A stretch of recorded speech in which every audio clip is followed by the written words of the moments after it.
Hello. എൻ്റെ വളരെ close ഫ്രണ്ടായ സരിതയില്ലേ ഇന്ന് എന്നോടൊരു കാര്യം പറഞ്ഞു. അത് കേട്ടപ്പോൾ അക്ഷരാർത്ഥത്തിൽ എനിക്ക് സങ്കടം വന്നു, തകർന്നു പോയെന്ന് വേണമെങ്കിൽ പറയാം. സരിത എന്നോട് പറയണത് എന്താണെന്നോ, അവൾ ഇൻസ്റ്റാഗ്രാം റീൽസ് സ്ക്രോൾ ചെയ്തുകൊണ്ടിരുന്നപ്പോൾ ഏതോ ഒരു റീലിൽ ഒരാളൊരു ഗുഡ് മോർണിംഗ് ആയിട്ട് വന്നതാണ്. പക്ഷേ അയാൾ തുടങ്ങിയത് ഇങ്ങനെയാണ്: ഏയ് പോകല്ലേ, ഒരു കാര്യം പറയാനാ, സുന്ദരിയാട്ടോ, ഹാവ് എ ഗുഡ് ഡേ, അത്രേ പറഞ്ഞുള്ളൂ.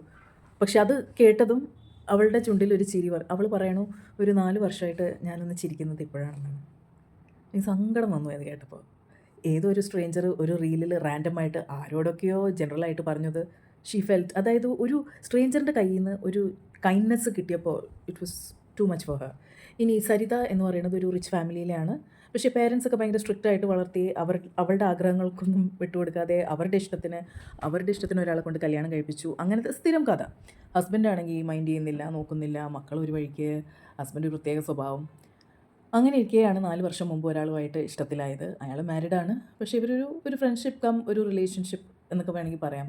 ആദ്യമൊക്കെ നല്ലതായിരുന്നു. But after some time he started correct narcissistic behaviour, toxic behaviour എന്നൊക്കെ പറയുന്നത് തുടങ്ങി. ഭയങ്കര കൺട്രോളിംഗ് ആണ്, ഒരു എംപത്തി ഇല്ല, ഒരു സപ്പോർട്ടും ഇല്ല, കാശ് ഊറ്റുന്നു ഒരുപാട്. അവൾ പറഞ്ഞപ്പോഴാണ് അറിഞ്ഞത് ഗോൾഡും പണവും ഉൾപ്പെടെ ഒരുപാട് കാശ് ഊറ്റിയിട്ടുണ്ട്.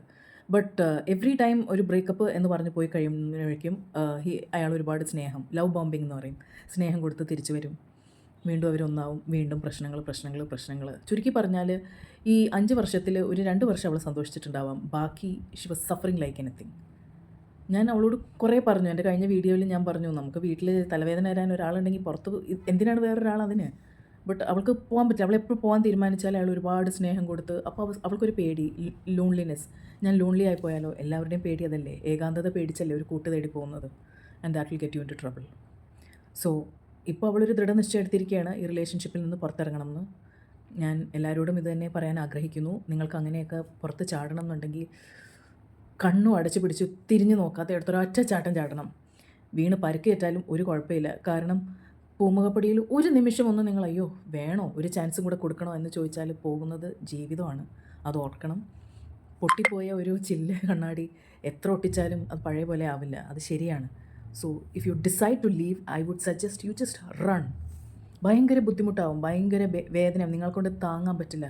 പക്ഷേ കുറച്ച് കഴിഞ്ഞ് നിങ്ങൾ അനുഭവിക്കുന്ന ആ സ്വാതന്ത്ര്യം ഉണ്ടല്ലോ, അത് ഭയങ്കര ഇൻടോക്സിക്കേറ്റിംഗ് ആണ്.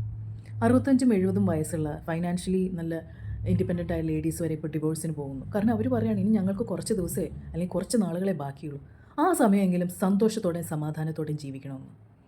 ഒരു നാർസിസിസ്റ്റിക് ടോക്സിക് റിലേഷൻഷിപ്പിൽ നിന്ന് നിങ്ങൾക്ക് രക്ഷപ്പെടണമെങ്കിൽ do it very fast please.